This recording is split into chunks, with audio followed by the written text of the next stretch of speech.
राजीव गांधी जो भारत के छठे नंबर के प्रधानमंत्री थे, कहीं ना कहीं आज के हमारे इस डेवलपिंग भारत के पीछे उनका बहुत बड़ा योगदान रहा है।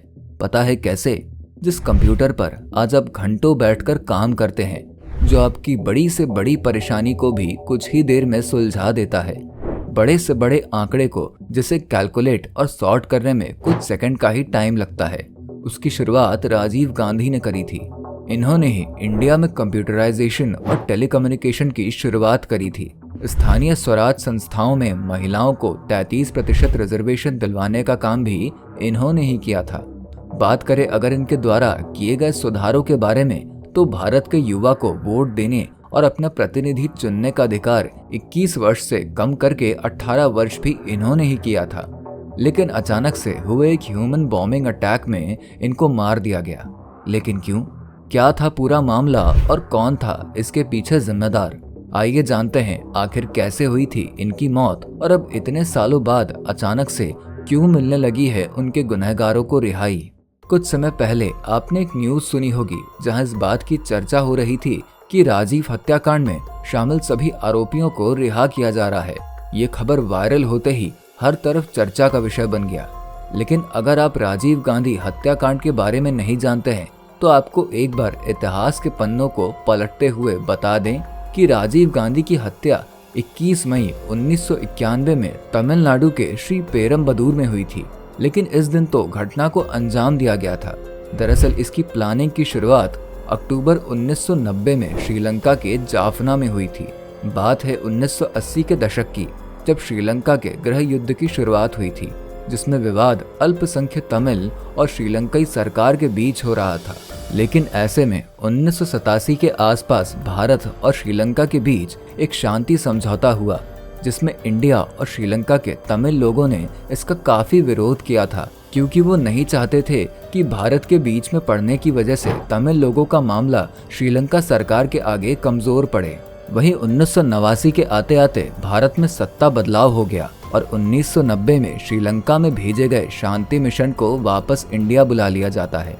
इधर भारत में फिर से चुनाव होने वाले थे और लगभग ये तय था कि भारत में फिर से राजीव गांधी की ही सरकार बन जाएगी, और उन्होंने ऐसा वादा भी किया था कि सत्ता में वापस आते ही वो दोबारा इस शांति मिशन को श्रीलंका भेज देंगे।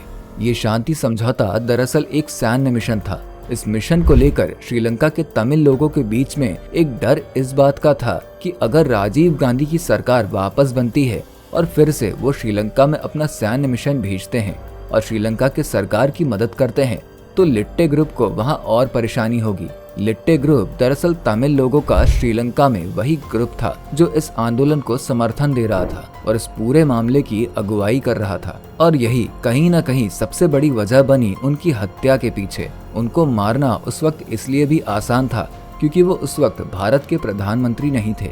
तब भारत के पूर्व प्रधानमंत्री को उतनी सिक्योरिटी भी नहीं दी जाती थी, जिस वजह से इस प्लान को अंजाम देना कोई बड़ी बात नहीं थी। हालांकि इनके मौत के बाद इसमें बदलाव किया गया और बाद में पूर्व प्रधानमंत्रियों को भी सिक्योरिटी दी जाने लगी। देखते ही देखते 21 मई 1991 को एक महिला सुसाइड बॉम्बर के द्वारा उनकी हत्या करवा दी जाती है। इस घटना के बाद ही देश में अफरा तफरी मच गई और कई लोगों को सरकार के द्वारा गिरफ्तार भी किया गया। गिरफ्तारी के बाद मद्रास के टाडा कोर्ट में कुल 41 लोगों के खिलाफ मामला दर्ज हुआ। लेकिन बाद में ये बात सामने आई कि इसमें से 12 लोग उसी बम धमाके में मारे जा चुके थे, जबकि इनमें से 3 लोग भाग गए थे। अब बचे हुए 26 लोगों को टाडा कानून के द्वारा मौत की सजा दी जाती है। लेकिन 1995 में कुछ वजहों की वजह से इस टाडा कानून को खत्म कर दिया जाता है, जिस वजह से 1999 में ये मामला सुप्रीम कोर्ट के पास भेजा जाता है, जहां पर 7 लोगों की सजा को कंटिन्यू करते हुए सुप्रीम कोर्ट बाकी लोगों की सजा को खत्म कर देता है, क्योंकि सुप्रीम कोर्ट ने ये बताया कि इन लोगों का उस हत्या वाले ग्रुप से डायरेक्ट कोई कनेक्शन नहीं था। ऐसे में इन्हें सजा देना जस्टिफाइड नहीं होगा। साथ ही बचे हुए 7 लोगों में से भी 4 लोगों को मृत्युदंड और बाकी के 3 लोगों को उम्र कैद की सजा सुनाई गई। साल 2000 में नलिनी नाम की महिला की मौत की सजा को उम्र कैद में बदल दिया गया और साल 2014 आते आते बचे हुए 3 लोगों की मृत्युदंड की सजा को भी उम्र कैद में बदल दिया गया। बाकी बचे हुए 6 लोगों की रिहाई का भी आधार यही रखा गया।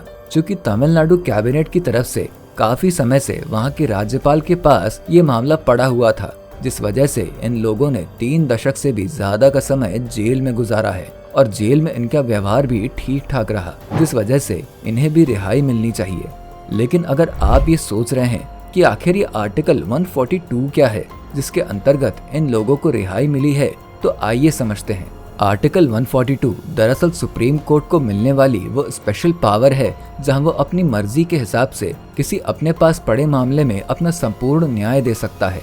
संविधान के बनने के कई सालों तक आर्टिकल 142 का इस्तेमाल करके कई बार ऐसे फैसले दिए गए जो लोगों के पक्ष में थे और उन्हें ज्यादा से ज्यादा न्याय देने की भी कोशिश की गई। और इसी मामले में supreme court bar association versus Bharat संघ का 1995 वाला मामला ज्यादा हाईलाइट हुआ था, जिसमें आर्टिकल 142 के अंतर्गत सुप्रीम कोर्ट के द्वारा किसी भी कानून को बदलने और उसको प्रतिस्थापित न करने की बात की गई थी। यानी इस आर्टिकल का इस्तेमाल मौजूदा कानून के आधार पर याचिकाकर्ता को उचित न्याय देने के लिए कॉम्प्लीमेंट्री के तौर पर करना चाहिए, जहां आप ये समझ सकते हैं कि सुप्रीम कोर्ट के अधिकारों को लिमिटेड कर दिया गया। अब आइए ये भी जान लेते हैं कि सुप्रीम कोर्ट के द्वारा कब इस आर्टिकल का इस्तेमाल किया गया। आर्टिकल 142 का इस्तेमाल सुप्रीम कोर्ट के द्वारा भोपाल गैस त्रासदी में किया गया था, जहां सुप्रीम कोर्ट की तरफ से यह ऑर्डर पास किया गया कि जिम्मेदार कंपनी को $470 मिलियन का कंपनसेशन देना कंपलसरी है, जो कि पहले केंद्र सरकार के द्वारा बेहद कम तय किया गया था। साथ ही तमिलनाडु राज्य बनाम के बालू मामले में भी इसका इस्तेमाल किया गया था, जहां पर राष्ट्रीय और राज्य राजमार्गों पर 500 मीटर के अंदर शराब की बिक्री पर प्रतिबंध लगाया गया था। साथ ही राम जन्मभूमि और बाबरी मस्जिद मामले में भी सुप्रीम कोर्ट के द्वारा इस आर्टिकल का इस्तेमाल किया गया था और न्यायिक फैसला दिया गया था। तो उम्मीद करते हैं आपको राजीव गांधी हत्याकांड मामला और उनमें हत्या में शामिल लोगों की रिहाई से जुड़ा पूरा मामला समझ आ गया होगा। आपका इनकी रिहाई को लेकर क्या कहना है, हमें कमेंट में बताएं। साथ ही अगर आपको वीडियो पसंद आई हो तो इसे लाइक और शेयर करें। हमारे चैनल पर नए आए हैं तो इसे सब्सक्राइब करना ना भूलें। साथ ही साइड में लगे बेल आइकन को जरूर दबाएं ताकि आने वाली हर नई वीडियो के अपडेट आपको जल्द से जल्द मिल जाए।